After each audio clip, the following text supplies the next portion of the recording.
I've said it before, and I'll say it again. If the United Church of Christ had a patron saint, Thomas would be a contender. If you explore the UCC website, you'll read that the UCC is a denomination where your mind is nourished as much as your soul. Under the What Do We Believe section, one can discover these words.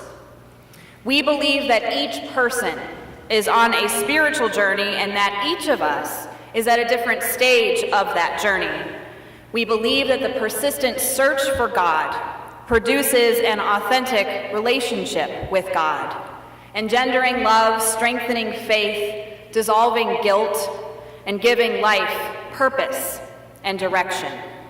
The UCC affirms that we're all on different stages of our spiritual journeys and that the persistent search for God produces an authentic relationship with God. Yes, Thomas would certainly be a contender for our denomination's patron saint. Let's be honest, we love Thomas in Western Christianity in general. What's not to love? Thomas voices his doubts. He owns them. He doesn't take the word of others at face value without embarking on his own quest for truth. According to Serene Jones, president of Union Theological Seminary, Thomas is the incredulous non-believer who hides inside every believing Christian. The questioner in us that resists easy answers to hard questions of faith, who always wants a little more proof.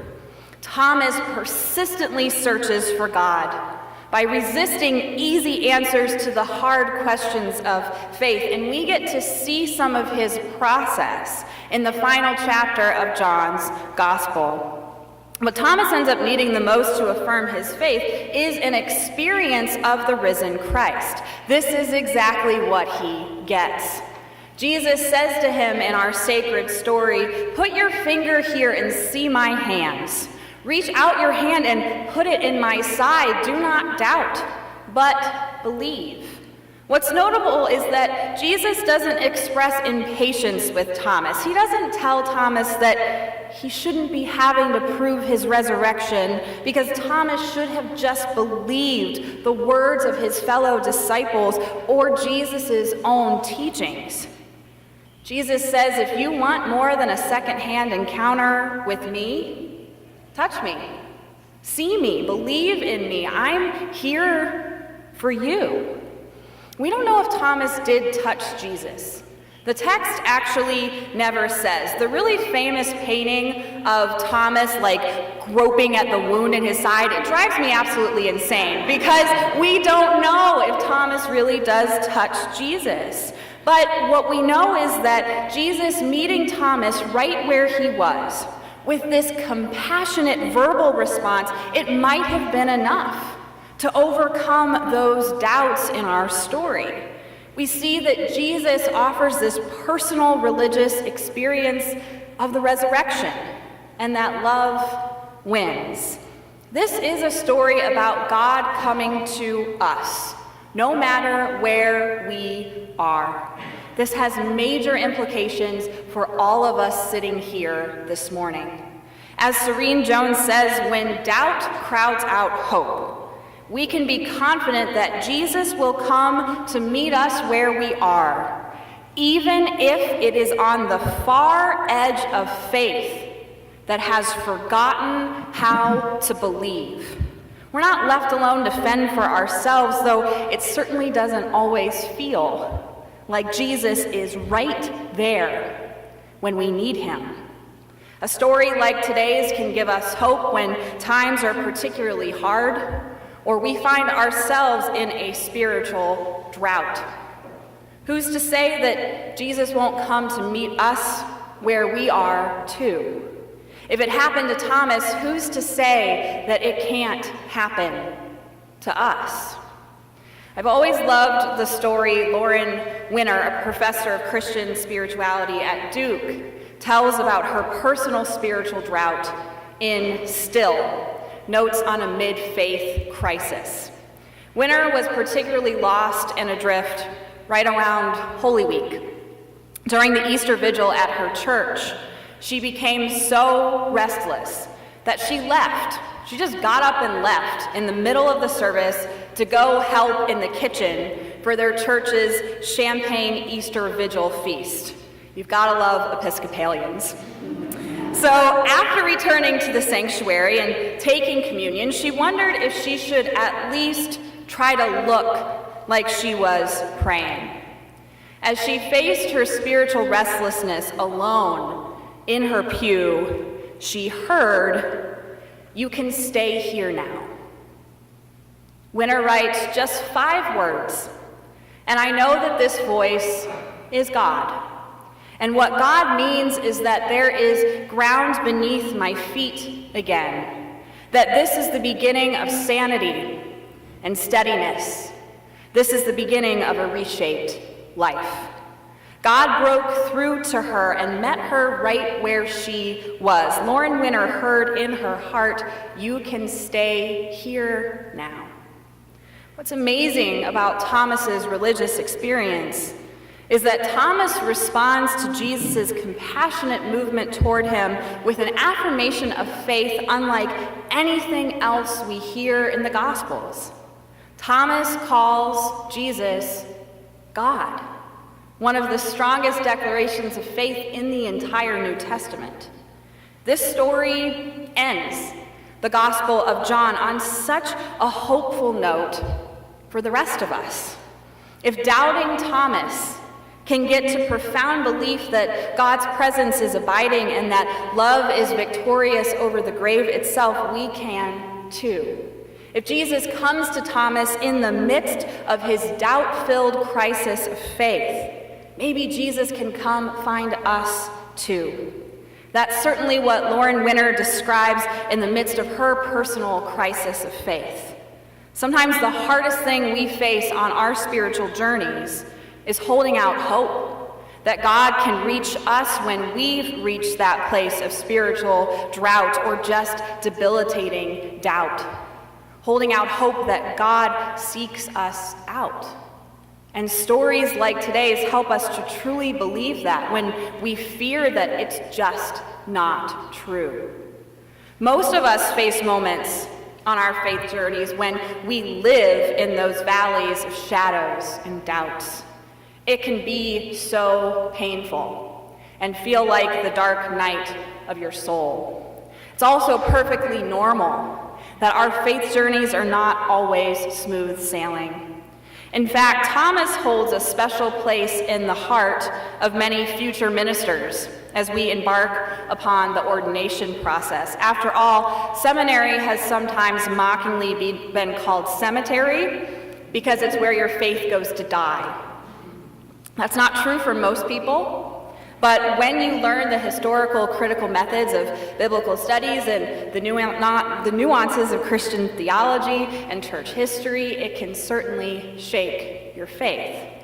When your personal beliefs are constantly challenged, doubts can sometimes wear on you after a while. People do leave seminary all the time, realizing that ministry is just not for them. When I was a student minister, some of the ordained ministers with whom I worked always took the Sunday after Easter off.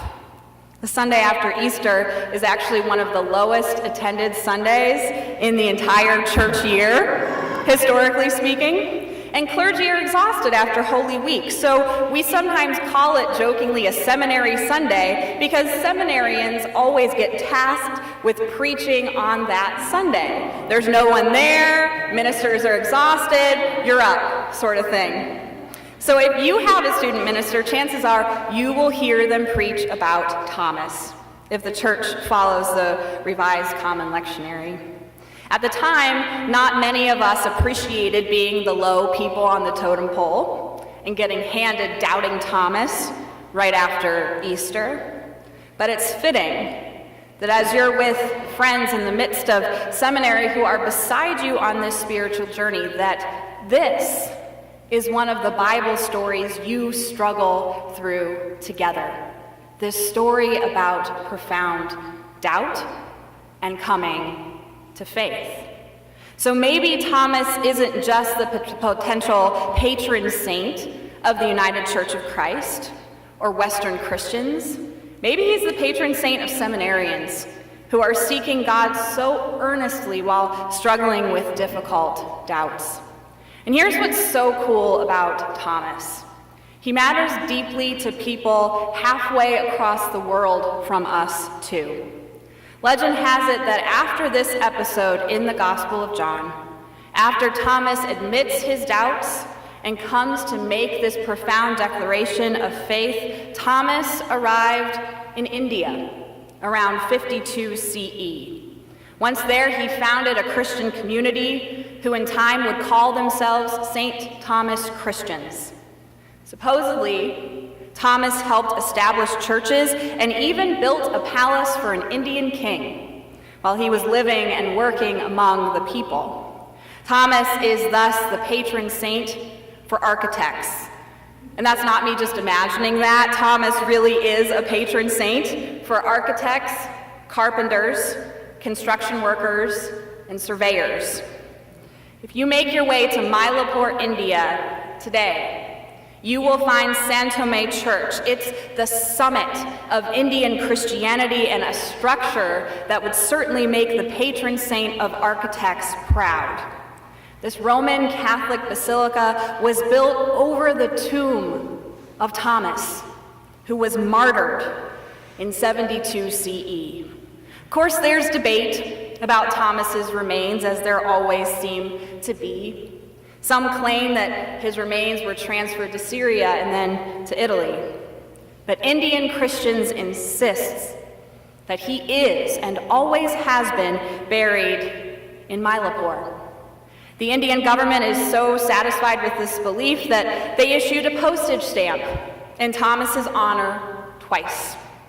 Thomas is the father of Indian Christianity and the patron saint of all of India. So let's recap. Thomas could be the patron saint for the UCC, Western Christians in general, and seminarians specifically, at least in my book.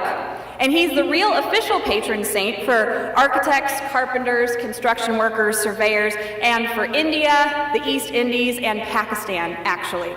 What a guy.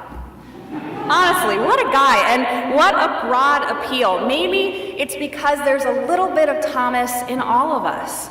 Maybe it's just really easy to identify with his yearning for faith, his doubts, his persistent search for God, his wanting a personal religious experience with the risen Christ.